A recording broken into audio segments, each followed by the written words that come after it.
Hi there, I'm First Alert meteorologist Cruz Medina. It is Severe Weather Awareness Week in Tennessee, and today our topic is going to be about floods and flood safety. So flooding can happen at any time. It's usually well forecasted, but there are events that we're not in just a moment, but something to think about, and I actually want to hear from you. So any of you watching on Facebook, do you have flood insurance?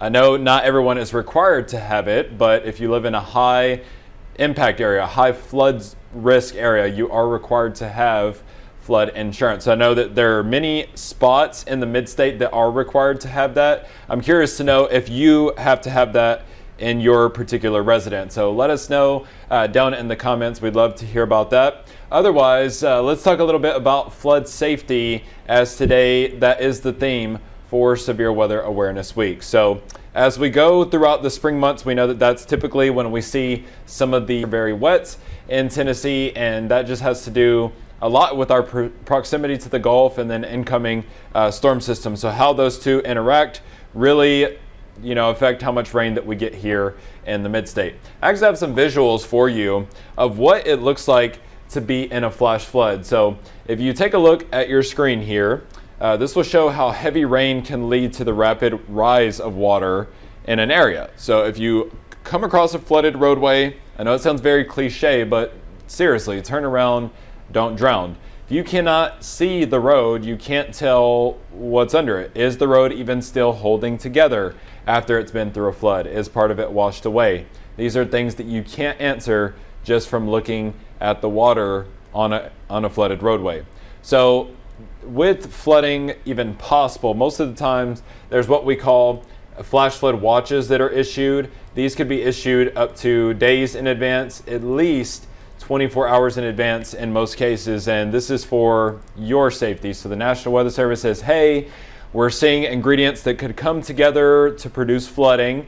Maybe the ground is already saturated and you're about to get a heavy rain event. Maybe you're just expecting several inches of rain to fall in a short amount of time.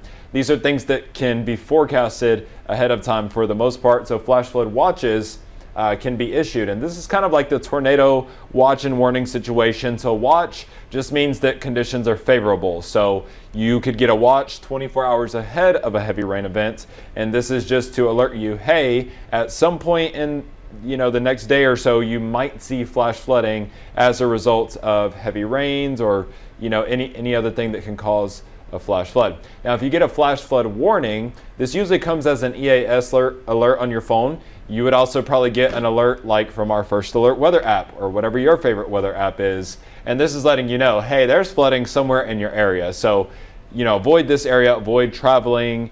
You don't want to encounter the flooded roads. We know that it doesn't take much water to move vehicles. So that is, a heads up to you. You don't need to drive through flooded roads. Let me give you another visual here of just how little water it takes to sweep away a person and then vehicles here. So if you look closely at your screen here, this shows that 6 inches of water is enough to sweep away a person, 12 inches of water is enough to sweep away a car, and then if you have like a larger vehicle, a large high profile vehicle, this would take 18 inches of water, but still imagine that big old truck being moved by 18 inches of water.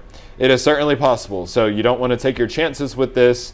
You certainly want to avoid flooded roads and avoid putting your car in an area where there is the flooding potential, of course, if you know about that ahead of time. So with that being said, we will see flooding potentially in some of the spring months. Here are some tips before we even get there, and then just some general safety tips as well as they correspond to flooding. So avoid bridges over swift water when there's flooding ongoing. So by swift water, I mean something moving really fast. So if you're traveling over a low bridge where you can see that the current under is just raging, like there's flooding going on, you probably want to avoid that bridge. The integrity of the structure itself could be compromised from that strong water flow.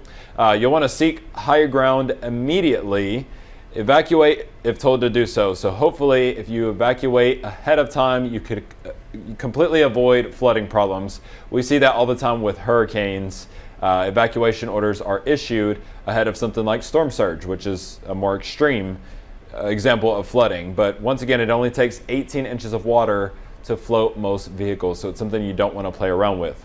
Back to the insurance thing. So we know that, unless you're in a high risk area for floods, you don't have to have insurance, at least in most states. There are some states that absolutely require you to have it, especially hurricane prone areas that also require hurricane insurance. But here are some things that you could do before a flood even happens. So before you're ever affected by a flood, here are some risk or things that you can do to mitigate the risk, I should say.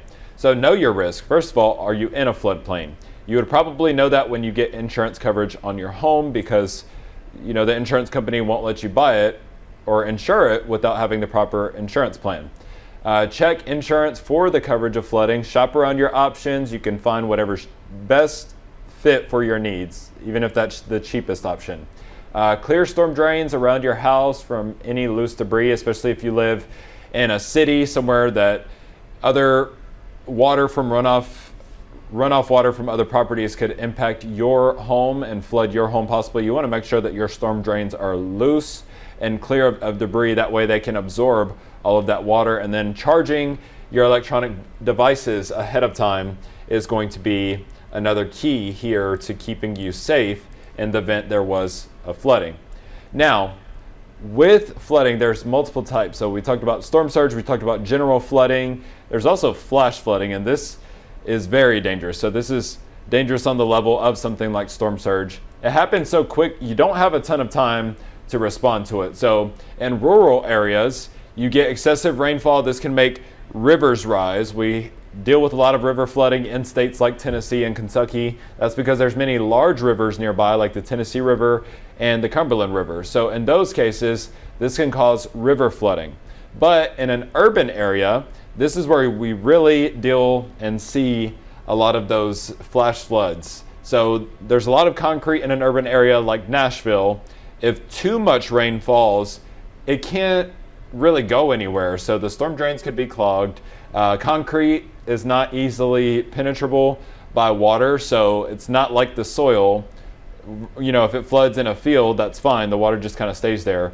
On concrete, it runs off and it has to go somewhere. So this could certainly cause problems. It could flood your home.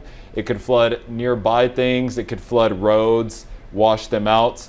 Flash flooding is a serious threat. So if you ever get a flash flood warning on your phone, you need to avoid driving in the area that is listed.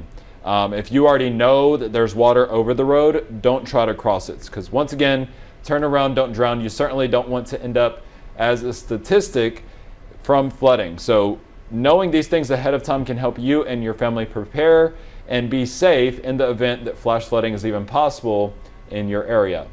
So once again, it's Severe Weather Awareness Week. Today's topic was flooding. We'll be talking more about different severe weather topics throughout the week.